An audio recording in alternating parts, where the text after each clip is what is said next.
Hi everybody, c'est Dark Envy. Aujourd'hui on se retrouve pour une petite vidéo. Donc une petite vidéo review sur l'épisode 99 de Dragon Ball Super. Ce sera ma première, donc du coup soyez indulgents avec moi. J'ai pas d'image à vous montrer parce que j'ai toujours pas de logiciel de montage. J'ai toujours pas d'introduction, mais dès que je l'ai, vous inquiétez pas, elle sera directement sur ma chaîne YouTube avant même que je vous la poste sur une de mes vidéos. Donc voilà. On va commencer sur le début de l'épisode 99, c'est un retour sur ce qui s'est passé juste avant. Donc on a la magnifique attaque de Goku et Vegeta qui font un final Kamehameha contre le trio de Danger de l'univers 9. Magnifique attaque, rien à dire. Franchement, j'adore les trois chiens, Basile, comment il s'appelle, Basile, Bergamo et je sais plus comment il s'appelle le troisième. Franchement, très belle attaque, le trio Beam Danger, je pense.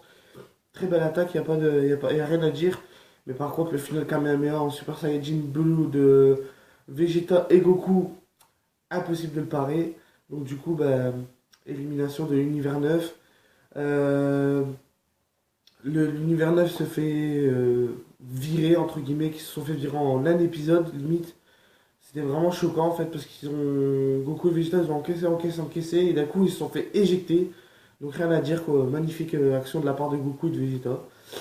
Et au moment où l'univers 9 se fait détruire, entre guillemets, il se fait effacer, on a le Kaioshin de l'univers 9 qui regarde Zenosama et qui lui crie Zenosama d'un air de dire s'il vous plaît faites pas ça.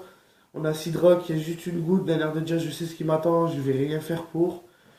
Et à la fin, quand tout le monde s'est fait effacer, on a un Morito, donc l'ange de Sidra, qui regarde vers le sol et qui fait un sourire, un sourire narquois. Et après, il dira lui-même mon univers s'est déjà fait effacer, c'était prévisible. Comme s'il s'y attendait, comme si c'était sûr qu'ils allaient se faire virer. Moi, je pense que il attendait que ça en fait. Parce que vu le sourire qu'il a fait, je pense qu'il attendait vraiment que ça. Donc ensuite, une fois qu'ils se sont fait virer, on voit un passage où il y a Kaioshin de l'univers 7, donc notre Kaioshin à nous, entre guillemets, qui transpire à fond, qui dit je ne sens plus l'énergie de Kaioshin Rosama et de Sidra Sama. Est-ce qu'ils ont déjà été effacés? Et là, oui, il se regarde Kaioshin et lui dit exactement si t'es effacé, t'as plus d'énergie en fait. Donc voilà. Et ensuite, Beerus demande à l'État est-ce que l'univers 9 est toujours là quoi. Et Whis répond avec sa petite voix et sa petite canne l'univers 9 et bye bye. Donc franchement, c'est pas top. Enfin, c'est pas top. L'univers 9 en même temps, c'était des beaux enfoirés. Désolé, hein, je le dis ouvertement. Moi, j'aime pas Sidra, j'aimais pas Kaioshin Sama. Je le trouvais dégueulasse. En plus, Sidra, c'était son univers et c'est même pas lui qui prenait les décisions. On voyait que derrière, Kaioshin Sama, il lui prenait ses décisions pour lui. Donc je trouve que ce soit bien que ce soit le premier à se faire éliminer. Ensuite, quand Vados, elle voit que l'univers 9 il s'est fait éliminer, petite séquence humour, ça m'a bien fait rigoler personnellement, je l'ai vu deux fois et c'est vraiment très marrant. Donc on voit Vados qui regarde Champa, qui fait semblant de pleurer, qui dit oh je suis désolé, vous allez vous faire, vous allez vous faire, vous allez vous faire effacer entre guillemets. Et Champa pète un plomb et fait quoi? Qu'est-ce que tu dis? D'où je vais me faire effacer? Pourquoi tu dis des choses comme ça? Je vais pas me faire effacer, machin et tout. Tu crois qu'on va perdre? Et là, le regarde et dit bah, il vaudrait mieux que vos combattants commencent à tryhard. En fait, il faudrait qu'ils commencent à vraiment se mettre dans le combat. Et là, Champa crie allez-y, vous pouvez gagner. Enfin, des choses comme ça. Et après, on a un plan sur Freezer. Donc, on voit Freezer. Et Freezer lui-même dit, en regardant Zenosama et Zenosama, donc les deux Zenosama, et il dit vous deux, les petits bonhommes tout colorés, un jour je régnerai en maître sur vous tous. Et là, on comprend à quel point Freezer a vraiment soif de pouvoir, en fait, c'est dans le sens où lui-même, il pense pouvoir se mettre face à Zenosama. Mais bon, ça arrivera jamais, je pense. Donc ensuite, on voit C17 et C18 qui regardent vers Zenosama. Ils parlent un petit peu, et à un moment, C17 dit à C18, on peut gagner ce combat tous les deux. Et C18 lui dit, pourquoi? Et là, C17 lui répond simplement, parce qu'on est des cyborgs. On est des cyborgs et on peut pas tomber à court d'endurance. Jamais. On peut toujours continuer à se battre. Et là, c'est 18 qui dit c'est vrai. Et là, on les voit attaquer, en fait, on les voit aller au combat, au fight, quoi. Donc, du coup, c'est cool. Je trouve ça bien que ces 17 et 18 se mettent un peu à deux. Enfin, on les voit pas se mettre à deux, on les voit parler un petit peu pendant le combat. Bon, par contre, après, pour moi, le seul truc qui est un peu con, c'est qu'à chaque fois, ils arrivent à s'arrêter. Tous les combattants, hein. Pas que ces 17 et 18 ou beaucoup, quoi. Ils s'arrêtent, ils gardent autour d'eux. Ah, un oiseau.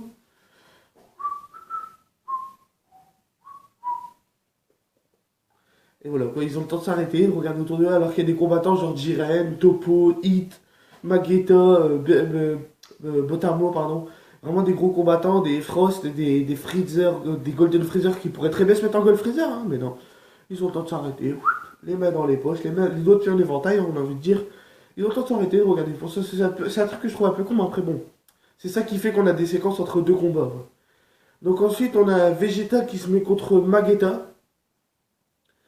Et enfin, d'abord, on voit Goku et Vegeta qui regardent dans la direction de Hit et de Botamo. Et on voit que Vegeta dit à Goku, soucieux entre guillemets, il lui dit écoute, économise tes forces, fais pas le fou dans tes combats. Et Goku lui retourne la même chose, lui dit écoute, n'utilise pas ton énergie pour rien non plus. Là, Vegeta, on le voit se transformer en Super Saiyan, juste Super Saiyan 1. Et il se jette directement pour aller se battre contre Hit, je pense. Si je me trompe pas, je me trompe peut-être, excusez-moi. Dites-le moi en commentaire si je me trompe. On le voit se jeter pour aller combattre Hit. Et en fait, Botamo et Mageta se mettent devant. Ou alors c'est juste Botamo. Donc là, Botamo encaisse les coups. Vous savez comment il est. Il a un corps rigide, il peut prendre tous les coups. Elle a un peu à la manière de Luffy dans One Piece, quoi. Il peut encaisser vraiment tous les coups. Ça rebondit, machin.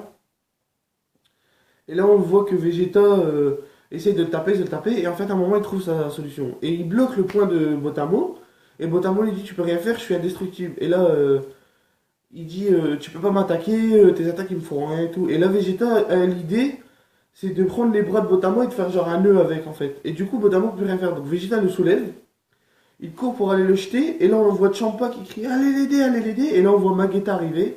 Donc Mageta, le robot qui s'était battu contre Vegeta dans le tournoi inter-univers. Il s'était battu jusqu'à que Vegeta réussisse à le défoncer, en fait, littéralement.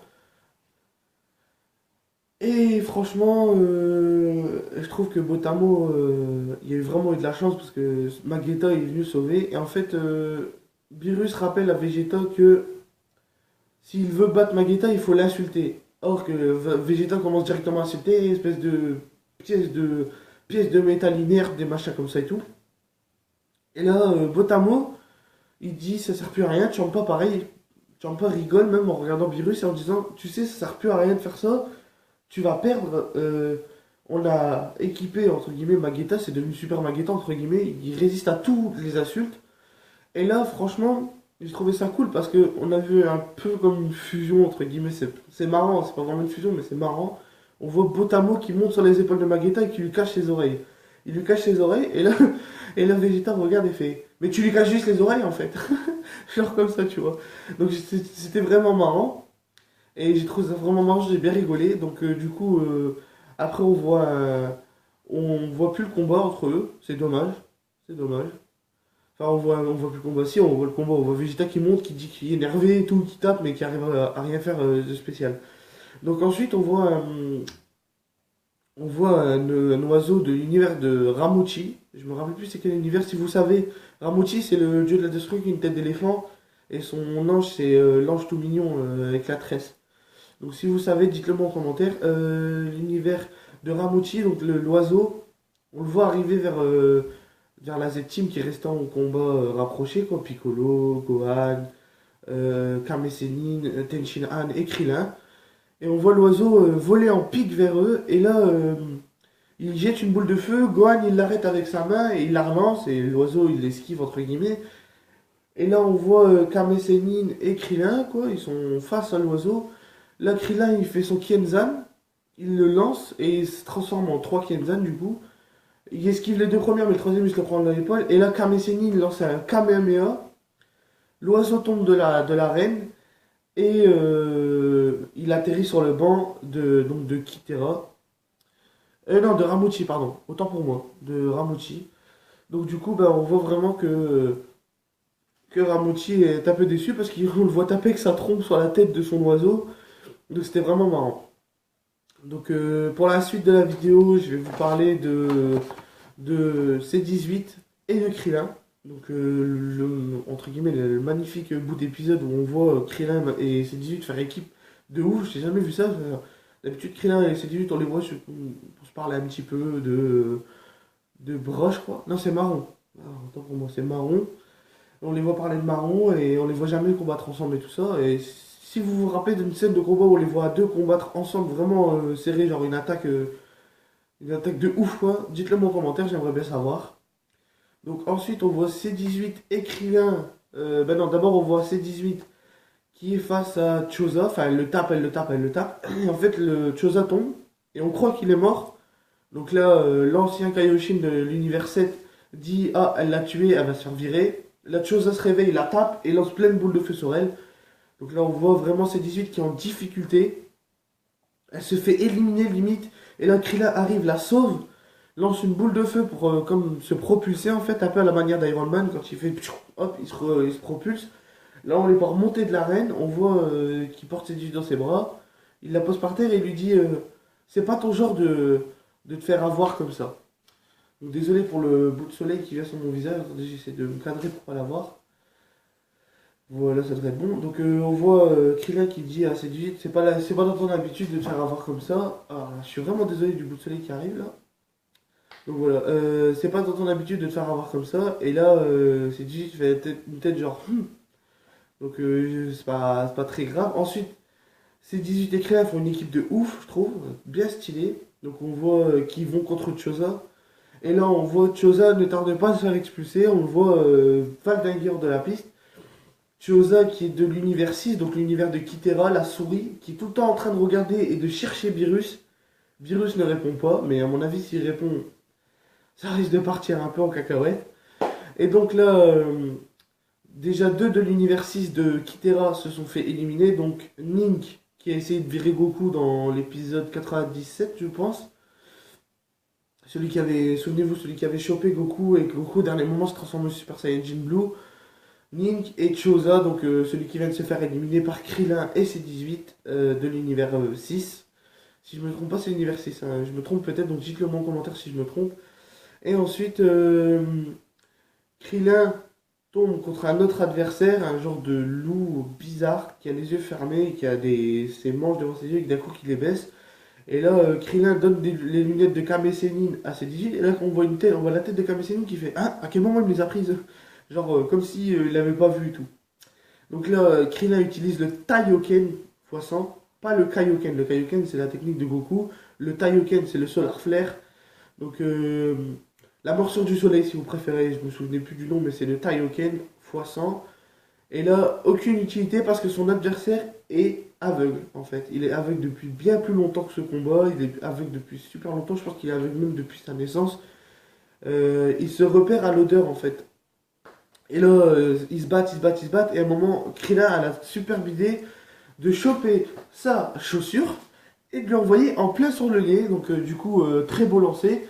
Krillin touche le nez. En fait, la chaussure reste bloquée sur le nez. L'odeur, elle est tellement pestilentielle que le genre de loup, le renard, un renard un peu vert comme ça. Je vois pas du tout c'est quoi son nom, mais si vous connaissez son nom, dites-le moi en commentaire, je suis désolé de vous couper là.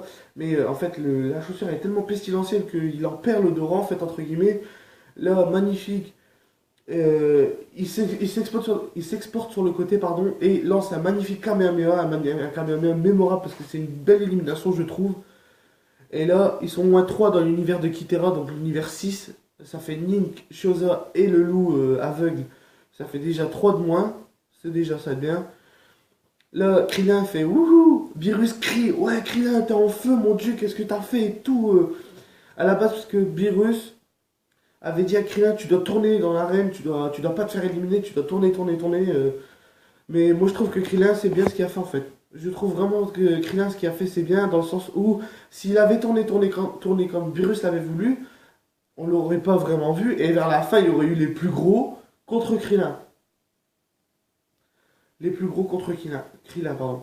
Qu'est-ce qu'on fait excusez-moi. Vous voyez un hit ou un topo contre Krillin? Sérieusement.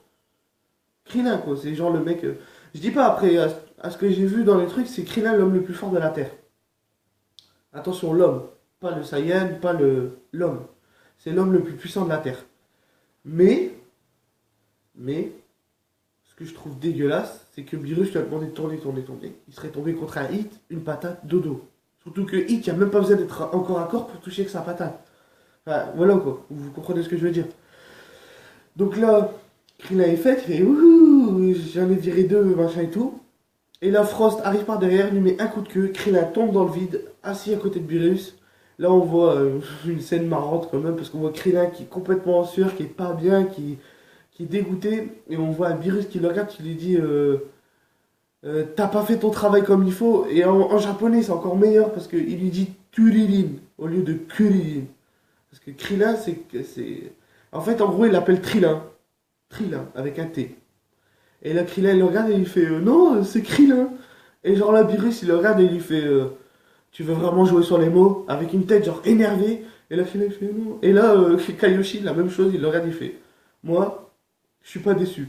T'en as viré deux, c'est bien. Mais avec une tête énervée aussi. Donc Krillin, il fait avec tes gros yeux, je suis pas sûr si je dois être rassuré ou pas. Vraiment très marrant. Et là, c'est 18, elle parle à Frost, elle lui dit espèce de, espèce d'enfoiré, entre guillemets, elle lui dit espèce d'enfoiré, quoi, t'as viré mon mari, je suis dégoûté, machin et tout. Et là, d'un coup, Frost, il lance une boule et il disparaît. Enfin, une boule, une genre de bombe puante, entre guillemets. Et là, Beerus et Kaioshin, ils sont dégoûtés d'avoir perdu un élément et il lui dit, bah écoute, tu dois supporter ton équipe. Et fin de l'épisode. Donc, ce que je vais retenir de cet épisode, c'est que Krillin il a fait tout son possible et je trouve que c'est super cool qu'il soit éliminé maintenant. Moi je veux que dans les derniers éliminés de l'univers 7 ce soit Goku, Vegeta et Gohan, c'est normal parce que pour moi c'est les plus puissants de cet univers. Pas loin derrière t'as Piccolo, Kame Sennin et Tenjinan, c'est des bons. Il y a C17 aussi, il faut pas sous-estimer à mon avis, C17 va nous donner un magnifique combat. J'espère qu'il sera pas éliminé mais s'il se fait éliminer j'espère qu'il va nous donner un magnifique combat juste avant ça.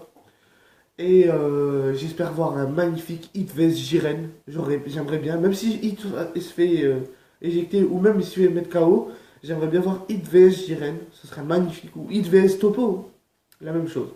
Donc j'espère que cette vidéo vous aura plu. Si elle vous a plu, lâchez un like, commentez en constructif si vous pouvez, partagez. Activez les notifications si c'est pas fait. Abonnez-vous à ma chaîne, ça me ferait super plaisir.